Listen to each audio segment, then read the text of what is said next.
Fala galera do YouTube, estamos de volta aqui com mais um vídeo para o canal. Bom, como eu prometi para vocês na semana passada, estamos de volta aqui então. Pode ser que seja no domingo, pode ser que seja na segunda o vídeo. Já deixar claro então galera, pode ser que eu poste no domingo, pode ser que eu poste na segunda-feira, tendo algum problema. Provavelmente esse vídeo vai ser postado na segunda-feira, devido novamente a alguns probleminhas que a gente teve, no caso agora, para gravar. Bom, vamos direto ao ponto então. Bom galera, como eu falei para vocês, nós vamos trazer aqui 4 tipos de vídeo. Hoje nós vamos trazer para vocês os top, que é o top 5.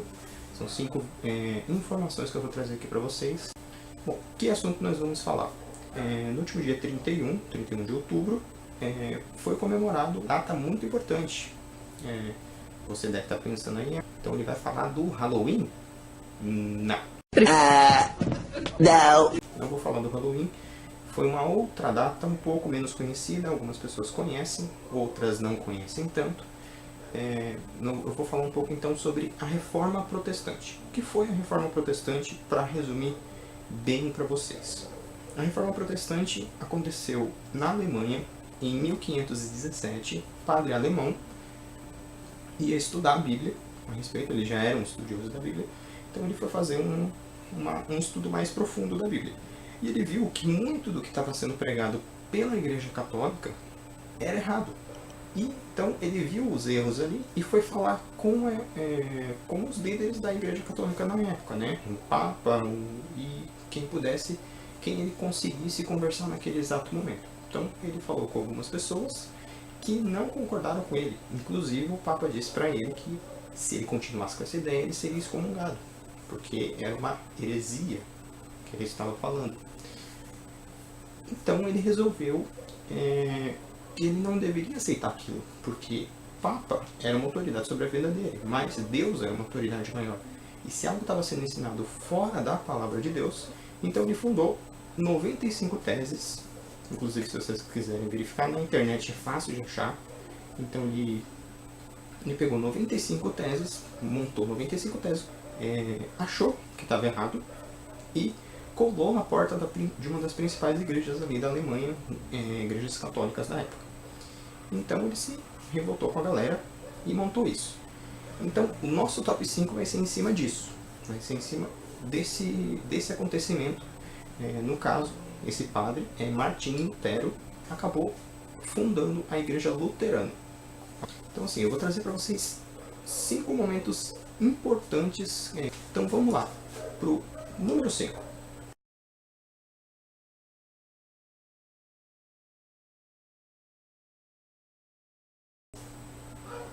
Então, número 5, galera.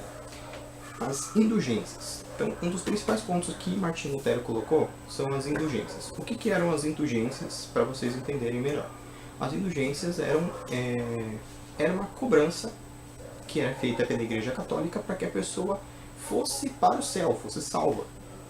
Então, uma pessoa morria e aí era orientado aos padres naquela época para que eles falassem para os parentes daquela pessoa que morreu que ela só iria para o céu se eles pagassem um determinado valor para a Igreja Católica, que eram as indulgências.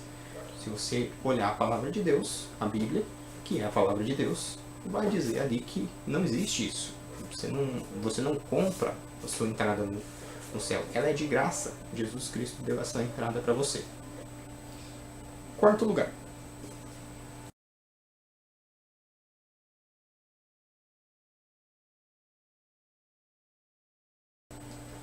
No quarto lugar, galera, tem um ponto importante que ele fala também, que não é muito divulgado. O primeiro é até bastante divulgado, né? A quinta posição é até bastante divulgado, inclusive da mídia normal, né? Digamos assim. Esse ponto não é muito falado. Inclusive, até hoje, infelizmente, acontece muito isso. É o ponto da idolatria. Ele coloca claramente que a idolatria não está correta. O que é a idolatria, resumidamente? É você adorar a ídolos. E, em outras palavras, que era adorado naquele momento, infelizmente até hoje pela Igreja Católica, as imagens. Então, não é correto adorar as imagens. Inclusive, A Bíblia é bem clara com relação a isso. O próprio Deus falou nos 10 mandamentos dados a Moisés que não se pode fazer imagem de nada que é no céu, na terra ou debaixo da terra. Ele é bem claro a respeito disso. E ele deixa ali claro também nessas teses essa informação. Então é um ponto muito importante. Terceiro ponto.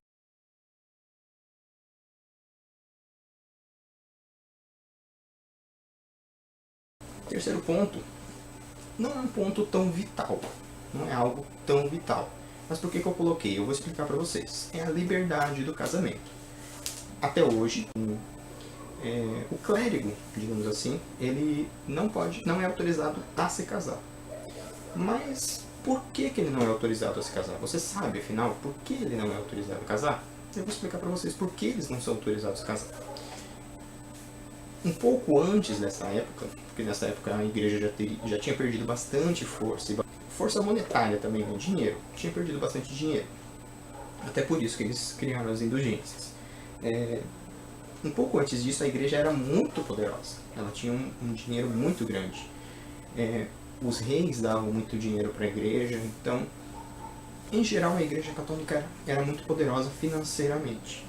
Para manter esse poder financeiro, então o que acontecia?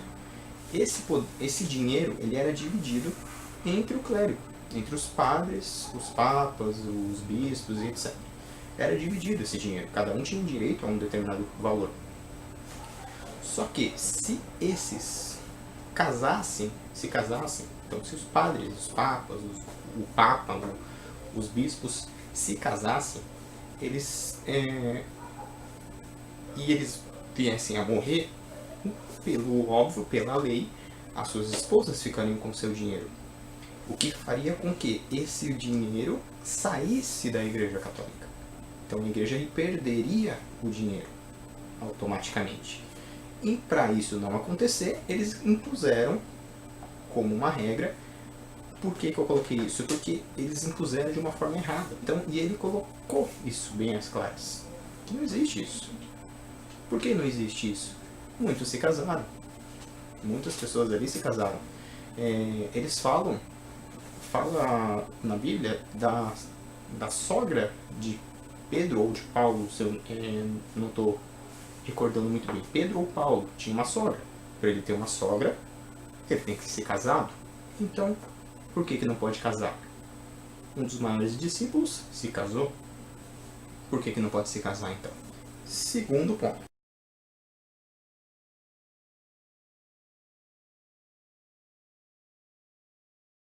Lembrando, galera, não é por ordem de importância. É apenas listando os pontos que eu acho mais importante da Reforma Protestante. A tradução da Bíblia. Isso é um ponto muito crucial, muito importante. Nessa época, a Bíblia só existia a Bíblia tradicional.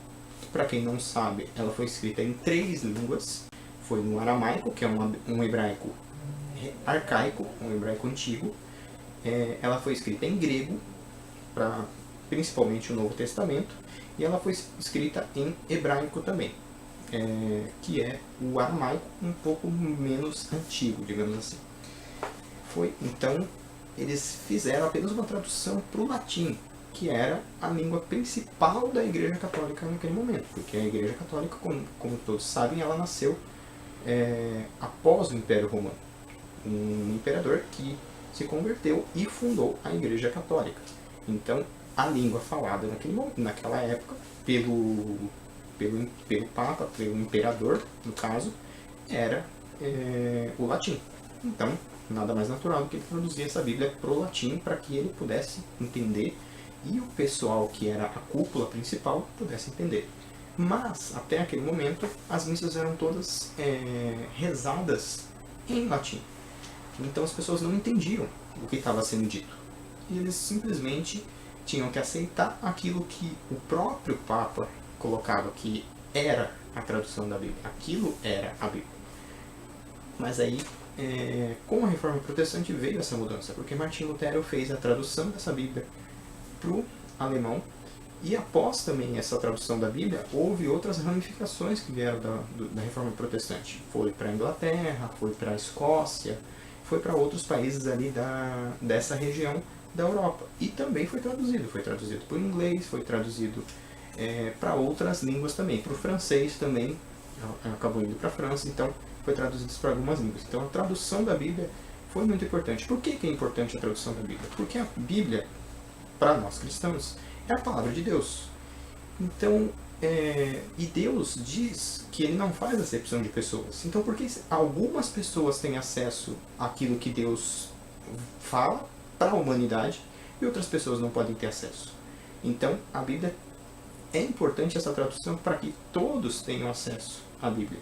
E agora, o número 1.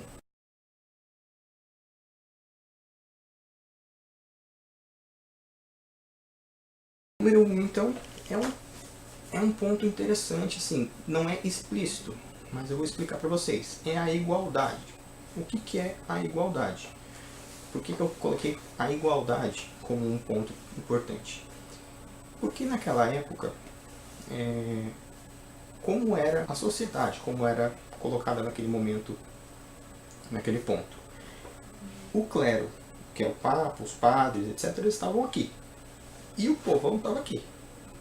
Tipo, intocáveis. Então, eles conheciam a verdade, eles sabiam a verdade, e o que eles falavam era o que Deus estava falando, e o povo que está aqui, ó, o restante do povo, tinha que aceitar isso e ponto final. Não tinha como contestar. É isso e acabou.